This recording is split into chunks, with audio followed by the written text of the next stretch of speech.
बहुत स्वागत है आपका।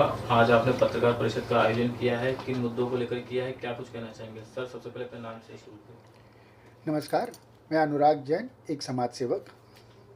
अनुराग जी, आपने पत्रकार परिषद का आयोजन किया है, तमाम मुद्दे को लेकर आप मीडिया के सामने आए हैं, चाहे उसमें आतंकवाद को लिया जाए, चाहे बिहार चुनाव को लिया जाए, ऐसे तमाम मुद्दे जिसे आप मीडिया के सामने रख रहे हैं। तो सबसे आपसे पहला सवाल है कि मोदी सरकार जिस तरह जब से आई है, तो क्या आपको लगता है कि आतंकवाद पर थोड़ी बहुत रोक लगी है? आपकी क्या है इस पर? जी, बिल्कुल मुझे ऐसा लगता है कि आतंकवाद पे अच्छी तरीके से अंकुश लगाया गया है मोदी सरकार द्वारा। जो कदम उठाने चाहिए थे, जो ज़रूरी थे, वो सारे कदम उठाए गए हैं। मोदी सरकार ने कई महत्वपूर्ण फैसले भी लिए हैं, जिस तरीके से जैसे हमने जब एयर स्ट्राइक और सर्जिकल स्ट्राइक करके जब हमले किए, हमने सारी दुनिया को ये बता दिया है कि हम अब आतंकवाद के खिलाफ चुप नहीं बैठेंगे।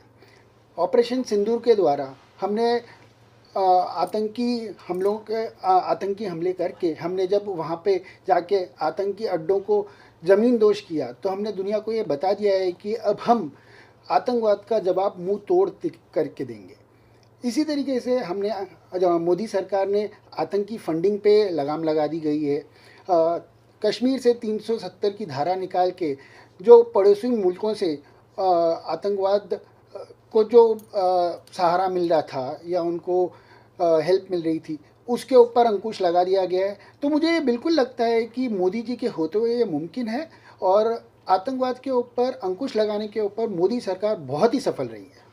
लेकिन विपक्ष हमेशा लगातार सरकार को टारगेट करती है, ऑपरेशन सिंदूर को भी गलत बताती है, पहलगाम आतंकवादियों को नाकाम बताई कि आतंकवादियों को पकड़ने में सरकार नाकाम रही है। उस पर आपकी क्या राय है? विपक्ष का तो काम है विपक्ष में रहना और सवाल करना।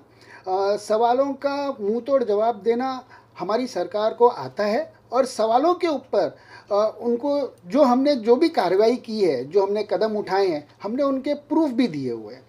तो ऐसा नहीं है कि सिर्फ आप विपक्ष में बैठे हो तो सवाल करो। सवाल की गंभीरता समझिए। आज आप सवाल उठा के आज आप हमारी सेना का मनोबल कम कर रहे हैं। आप ये बता रहे हैं कि हमारी सेना ने कुछ नहीं किया, तो ये गलत है। तो विपक्ष को शायद ये समझना चाहिए कि उनको सटीक सवाल करने चाहिए या उनको सही सवाल करने चाहिए। उल जलूल कोई भी सवाल करने से कोई मतलब नहीं होता। अगला सवाल सर आपसे है, सुप्रीम कोर्ट की टिप्पणी के बाद भी सेकुलर और सोशलिस्ट ऐसे शब्द पर चर्चा शुरू हो रही है, क्या कुछ कहना चाहेंगे? सबसे पहले तो हमको ये समझना चाहिए कि सेक्युलर और सोशलिस्ट शब्द हमारे संविधान जो डॉक्टर बाबा साहेब अम्बेडकर जी ने बनाया था, उसके अंदर ये शब्द नहीं थे। 1976 इमरजेंसी में इंदिरा गांधी की सरकार ने ये दो शब्द अपने फ़ायदे के लिए, अपनी सरकार को बचाने के लिए, ये शब्दों को हमारे संविधान में जोड़ा गया।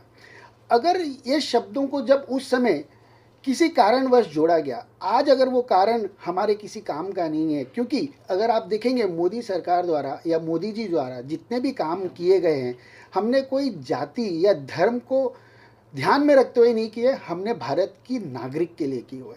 तो सोशलिस्ट और सेक्युलरिज्म तो हम मोदी सरकार जी के काम में दिखता है, तो उसके ऊपर अगर हम चर्चा कर रहे हैं तो मेरे ख्याल से लोकतंत्र में कोई उसकी हानि नहीं होगी। और जहाँ तक ये सवाल है कि हमारी सुप्रीम कोर्ट ने ये फैसला किया है, तो सरकार का सुप्रीम कोर्ट का हम बिल्कुल सम्मान करते हैं, लेकिन हाँ, चर्चा का विषय है, चर्चा करनी चाहिए। सर, अगला सवाल आपसे है, जैसे कि देश में तमाम धर्मगुरु हैं, अलग अलग बयान देकर विवादों में रहते हैं।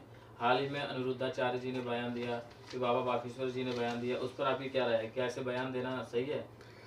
बागेश्वर बाबा जी ने जो बयान दिया है, बल्कि बयान नहीं, मुझे तो ये लगता है कि उन्होंने ये एक टिप्पणी की है, उन्होंने एक विचार आगे प्रकट किया है। जो भारत में रह रहे हिंदू हैं या भारत से बाहर रह रहे हिंदू हैं, इन्हें यह जानना ज़रूरी है कि हिंदुत्व आज किस हालत में है या उसको देश भर में किस तरीके से देखा जाता है। तो अगर वो जाके हिंदुत्व का परचम कर रहे हैं, हिंदुत्व के बारे में बातें कर रहे हैं, तो इसमें कोई गलत नहीं है। आज हम हिंदू देश में रहते हैं, और हम सब हिंदुओं को एक साथ होके ये ज़रूर सोचना चाहिए कि ये ऐसे कौन लोग हैं जो हमारी एकता को तोड़ रहे हैं।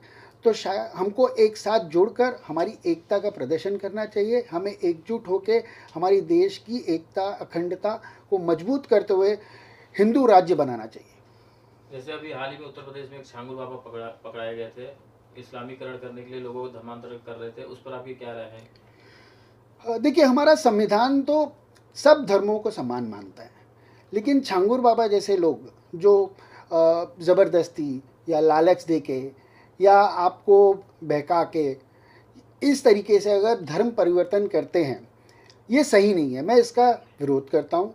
छांगुर बाबा जैसे लोगों के ऊपर जब उनको पकड़ा गया तो उनके ऊपर हमारी सरकार कार्रवाई कर रही है, उनकी प्रॉपर्टी को सीज़ कर दिया गया है, उनके बैंक अकाउंट्स को सीज़ कर दिया गया है। और मुझे लगता है कि हमारी सरकार सक्षम है कि छांगुर बाबा जो एक बहुत ही छोटे से प्यादे हो सकते हैं इस पूरे रैकेट के अंदर, इनको पकड़ने के बाद जो इनके मेन सरगना हैं उन तक पहुंचेंगे और पहुंच के ये जो धर्म परिवर्तन अवैध रूप से किया जा रहा है इसके ऊपर लगाम लगाई जाएगी, जिससे हमारे फ्यूचर में, हमारे आने वाले कल में हमारी बहन, हमारी बेटियां सुरक्षित रहेंगी। उनके साथ इस तरह के धर्म परिवर्तन करके उनकी ज़िंदगी के साथ नहीं खेला जाएगा।